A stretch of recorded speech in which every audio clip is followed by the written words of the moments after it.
তোমার সিং, পোপট সিং, মনোহর সিং, রাব্বার সিং, ডাব্বার সিং, এই সব কটা সিংহরা আমাকে ভয় পেয়ে ইঁদুরের মতন গর্তে ঢুকে যেত। আচ্ছা, 50 কোষ দূর। যখন চম্বলের গ্রামে গ্রামে যখন কোনো ডাকাতের বাচ্চা কাঁদতো তো ওর মা ওকে বলতো, শুয়ে পড় বাবা, চুপ করে থাক, না হলে সাব ইন্সপেক্টর মাথুর চলে আসবে। তখন কি বাচ্চা চুপ হয়ে যেত?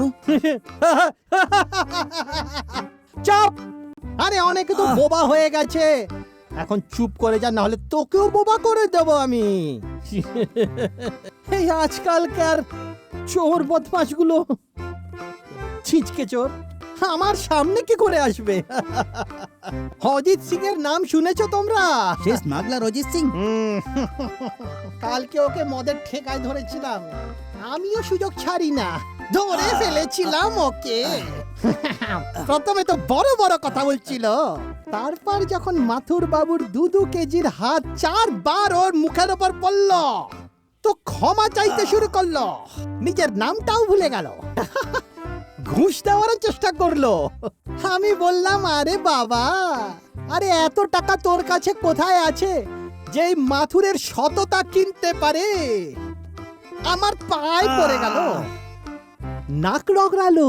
মাথুর বাবু, কি হলো বে? ইন্সপেক্টর বিজয় এসছে, উনি আপনাকে ডেকে পাঠিয়েছেন। বিপদে পড়েছে হয়তো, কোনো কেস নিয়ে বিপদে পড়ে আছে হয়তো, ওর কেসটা আমি সলভ করে আসছি, তোমরা এখানেই থেকো। হ্যাঁ, গুড মর্নিং স্যার। আসুন আসুন মাথুর বাবু, কোথায় ছিলেন এতক্ষণ? আজকে ওই সিংহর পাঁজা থেকে শিকার ছুটে যেতে পারে, কিন্তু বিজয় স্যারের হাত থেকে কোনো ক্রিমিনাল বাঁচতে পারে না।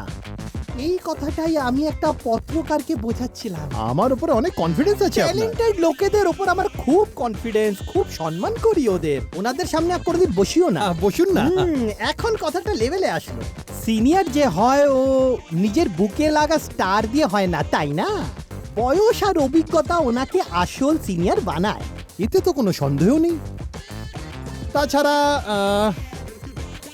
একদম ঠিক বললেন মাথুর বাবু, কাল রাত্রিবারে যে 4টে খুন হয়েছিল,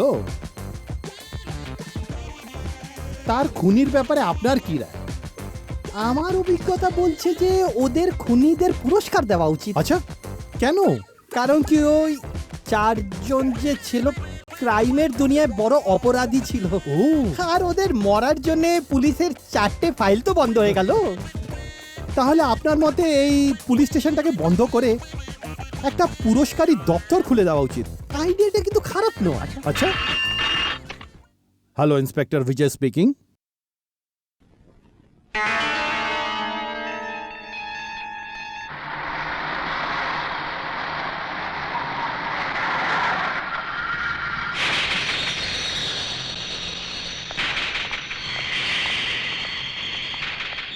ব্ল্যাক হর্স, স্নো হোয়াইট।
আমার অনুমতি ছাড়া কোনো নিউজ ছাপা হবে না।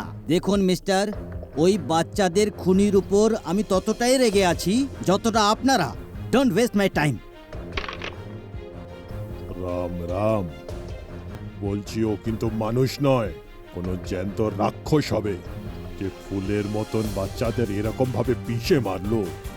রামের দিব্যি, ওই রাক্ষসটা যদি সামনে চলে আসে আমি ওকে টুকরো টুকরো করে ফেলবো। কমিশনার সাহেব, আমার তো মনে হয় যে ইয়েস বিজয়। স্যার, বাচ্চাদের লাশগুলো পোস্টমর্টমের জন্য পাঠিয়ে দেওয়া হয়েছে। ততক্ষণ আমি প্রেসের লোকেদের, টিভির লোকেদের কি উত্তর দেব? উপর থেকে ফোনের পর ফোন। এখন তো প্রেসের লোকেরা পুলিশের উপরে উল্টাপাল্টা কথা বলা শুরু করে দিয়েছে। স্যার, আমরা পুরো চেষ্টা করছি। আমরা সারা শহরে পুলিশের জাল বিছিয়ে দিয়েছি। খুবই শিগগিরই আইনের হাত খুনির গলা অবধি পৌঁছে যাবে। আমি খুব ভালোভাবে জানি আপনার উদ্দেশ্য সফল হবে ইন্সপেক্টর বাবু, কিন্তু আমি একটাই কথা বলতে চাই, কিন্তু আমার সেই নিরীহ আর ফুলের মতন বাচ্চাগুলোর খুনির গলায় ফাঁসি দিতে দেরি করবেন না। আপনি চিন্তা করবেন না।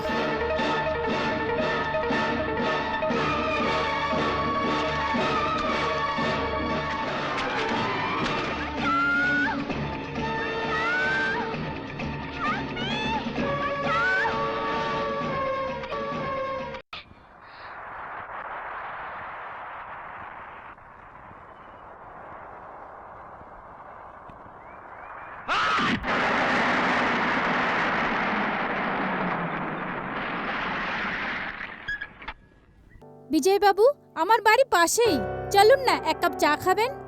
অন্য কোনো দিন, ডিউটিতে আছি, দেরি হয়ে যাচ্ছে। Okay, anyway thanks for dropping. Okay, bye. By.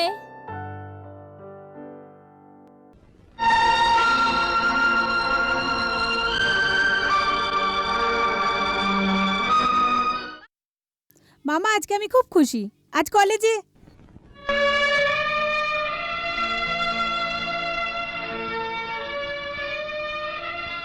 এটা কি মামা, তোমার চোখে জল? কিছু না সোনা, শুধু একটা কথা মনে পড়ে গেল। আচ্ছা বলো, কি এমন মনে পড়েছিল আমার মামার?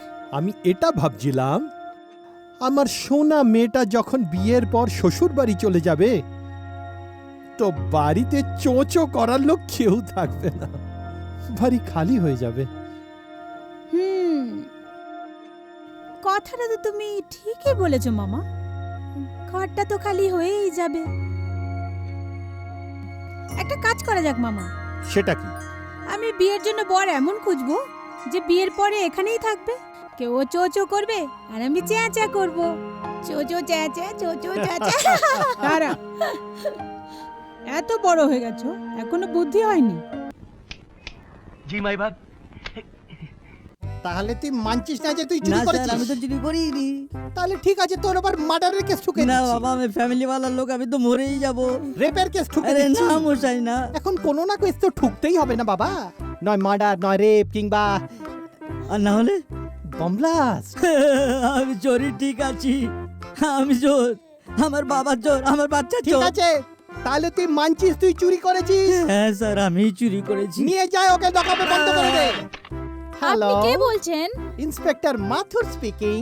বলুন না ম্যাডাম, আপনার কি সেবা করতে পারি? আপনাকে অনেক ধন্যবাদ যদি আপনি ইন্সপেক্টর বিজয়কে ফোনটা দেন। আরে ওর সঙ্গে কথা বলে কি করবেন আপনি?